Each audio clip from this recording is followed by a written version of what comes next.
Ciao, oggi voglio consigliarvi una colazione che non vi farà venire fame prima dell'ora di pranzo.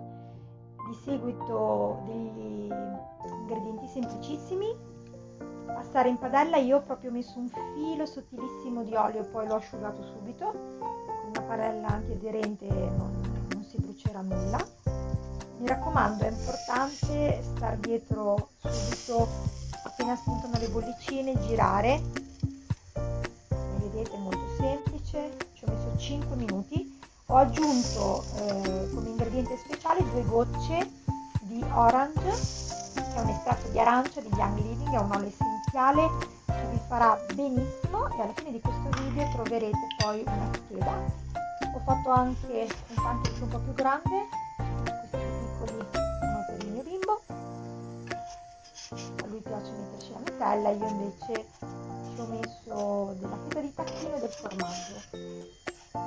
Se riuscirete ad avere un ottimo allenamento, potrete mangiare tutto quello che volete. Come vedete, io sono in ottima forma e non ho nessuna rinuncia sull'alimentazione.